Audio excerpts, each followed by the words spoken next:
So sadly, Legion Season 1 is over, but it's about time that we just kind of wrap up the entire season and talk about how great it was as a whole. It's not a show for everyone, but for those of us that have watched it and have kind of stuck through it and have kind of tapped into it and really appreciate what it's doing, it's a phenomenal show. I mean, this is A-grade stuff. The fact that this show exists just makes my day every day.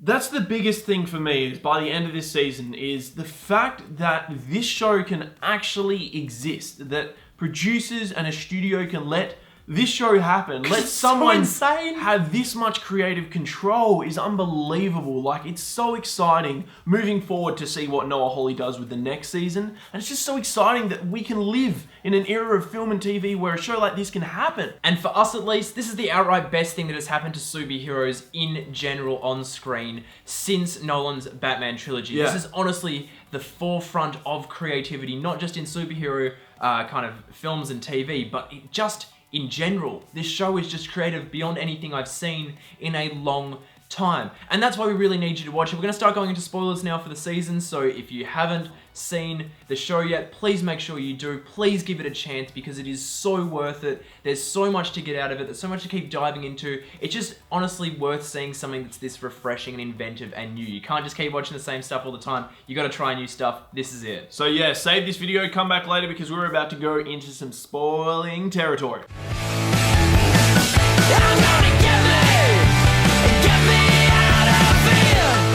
So as we reviewed the show week by week, I think we were so kind of caught up in the creativity constantly that we'd never really talked about how great not only the characters but the performances were. We kind of touched on them quite like little bits. Every week we're just like, wow, Dan Stevens, we said, wow, this person. We never really said why or how they're so good. Let's just break it down like this. Imagine getting the script for one of these episodes. As an actor, not even as a creative person who has to look at it and go, okay, I can design this. As an actor, getting a script for one of these episodes and going, huh? It would have just been the most insane thing. So the fact that every actor managed to make this work to the degree that they did, especially Dan Stevens in the lead role. I mean, what a role. That's the kind of stuff actors would kill for. Exactly, and that's the thing, like, just touching on as well, guys, is as an actor, when you do get a script, you don't know how something is going to turn out. I mean, the only thing that they do know is Noah Hawley. They know that he's done Fargo Season 1 and Fargo Season 2. And made them excellent. They were nothing like what he was trying to create here. So it's a lot of trust that an actor has to put in a director for them to then go ahead and step into these shoes and create these characters, because they are incredibly, extroverted or introverted or absurd or just weird and wacky. So they're the kind of X-Men we haven't seen before. You need to have faith in a director to make sure that your performance is not going to look stupid on screen. And for like actors like especially Aubrey Plaza and even Jermaine Clement, that's a lot of faith they've got to store in the director to make sure their characters come to life. Because they're naturally really quirky people, and I think they really played off the casting really well in this show. I think everyone kind of just brought their A game across the board. There wasn't really anyone that didn't do at least what they needed to do. But obviously there were a lot of people that have excelled, as I've said, with Dan Stevens, Rachel Keller, obviously Jermaine Clement, and Aubrey Plaza in the most impressive role I've ever seen her have. Yeah, and I mean, across the board, when you've got a cast this good, and when like Noah Hawley gets a cast that good for Season 3 of Fargo, I mean, you kind of know that actors really do enjoy working with him and want to be a part of the stories he's telling. So it definitely does say a lot. But yeah, performances across the board here. Dan Stevens is incredibly subtle. He has so much going on behind the scenes. His thought process, you can just see it all. You can see this is a guy that really works hard before he goes into each role. And as we were saying there, with these actors really wanting to work with Noah Hawley, the directors that were chosen for each episode really brought their A game. There wasn't really any episode like we've had with other shows that we've reviewed in the past. We've gone, well, that episode kind of dropped the ball, because none of them did. There was some, I think, where the risks taken were kind of a little bit uncontrolled and where things didn't edit together as well because there was so much creativity going on. But that's bound to happen, so it's so easy to forgive when people are just pushing the forefront of cinema. And when you think about it as well, like, this is kind of how TV works if you don't know, is like, you've got usually your executive producer will come on, who's usually often your director as well, like your showrunner, and they'll direct the first episode, and that sets the tone and the style for the rest of the show.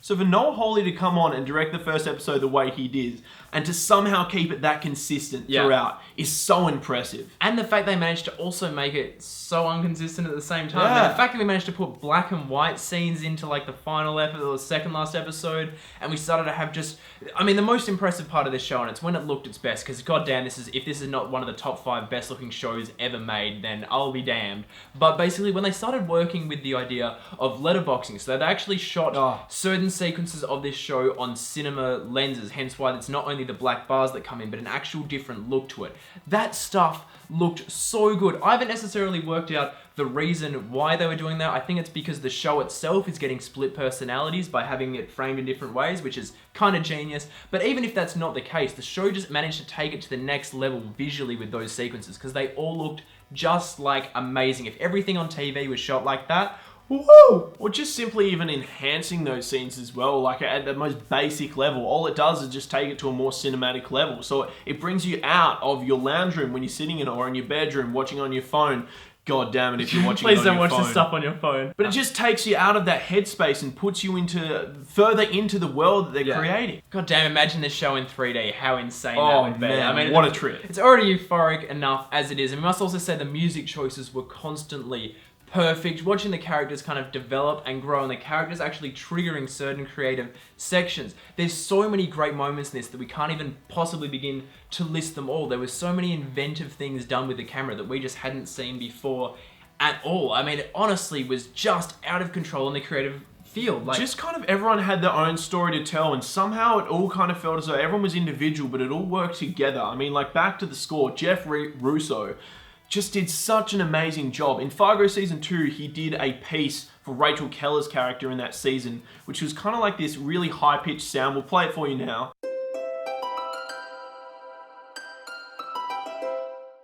And he used a similar sound in this season throughout Legion as well. Like, it would come in at real soft moments. And I don't know why, but like it just feels as though Jeff Russo is really coming together as a composer, and we're really understanding how he works. And god damn, it's so exciting because he's just so creative with what he's doing. And there's so much range within his score as well in every episode. I mean, honestly, it started off with like a small collection in episode 1 of sounds. We're like, okay, this is what Legion sounds like. And by the final episode, there was that many different things going on that I think that's going to be the most impressive thing as this kind of season sits and people start to do analysis videos and breaking it down, is how much this show itself was technically kind of schizophrenic. Yeah. The show, and it really brought in David's mindset into the filmmaking style, and that is when I think film and cinema creativity is at its best, when the form represents something inside the world, and that is just next level genius. And then breaking itself as well. Yeah. All the time, constantly. Obviously having like the silent sections, breaking into song and dance, you know,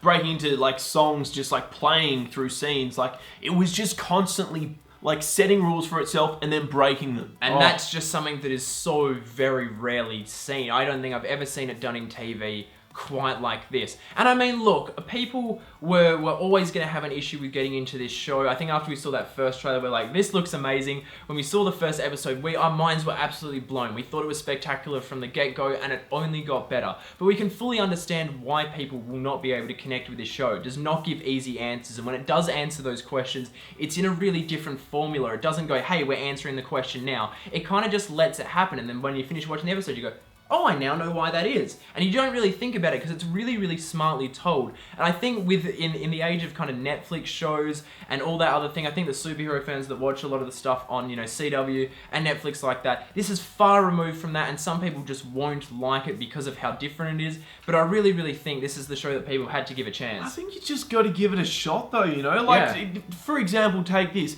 I got my mum to watch this show with us every week. I said, Mum, you've got to check it out. You've got to sit down and watch this with us, because there's something you can really get from it. And she just gave it a chance. At first, you know, she really struggled to understand it, see what was happening. But by the end, she really enjoyed the series as a whole. And she can't wait for more now. She was instantly telling us about how she can't wait for the next season. Exactly. So if you're a person that, you know, or you know someone that's just gone ahead and said, watch the first episode, not for me. It was so silly and out of control. It was so boring. I didn't do anything. There was no entertainment. It wasn't fun. It's like, well, come on, Get out of guys. that mindset, guys. You can't go into it expecting the same thing as Daredevil or The Flash. It's a different show. You're going to learn something else from going into it. Break your mold for once, you know, step back and just chill out. There's no point being this hyper-controlled person where everything in your life has to be super entertaining. sit back, enjoy the show. Learn to be entertained by stuff that's not just character and story. Because character and story, just read a book then.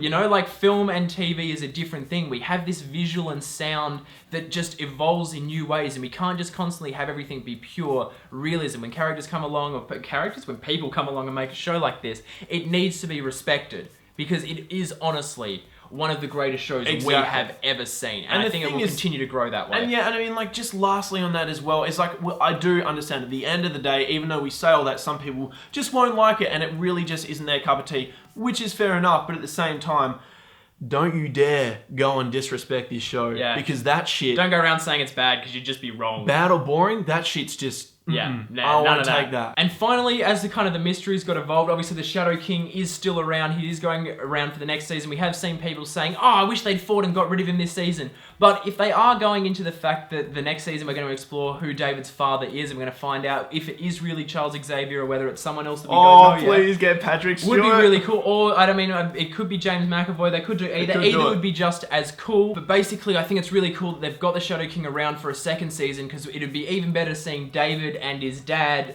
fighting the Shadow King together, who's now in Oliver. I think that would itself be really, really fantastic. We're interested to see how the relationships between the characters grow, what's going to happen with Melanie now that Oliver's possessed, what's going to happen with Kerry and Carrie, who seem to not be getting along right now, what's happening with Division 3 now that it looks like they have to team up with the mutants, and what else are we going to see from the X-Men and the mutants going to the next season. Exactly. I mean, it's one of the best things in Game of Thrones is the partnerships and the relationships between, you know, different characters and how they interact, and seeing, you know, that person team up with that person, or when we see for the first time Tyrion and Daenerys partner up, it was like, oh my god, they're finally getting together. So like the same thing's happening here when we've got Aubrey Plaza with Jermaine Clement coming together, and you've got Oliver and the Shadow King. It's like, yes, what's going to happen? What's going to evolve? So it's really exciting moving forward, seeing these different relationships now come together. And as we've said in the finale review, basically season 1 was about the battle for David's mind, and season 2 is going to be about exploring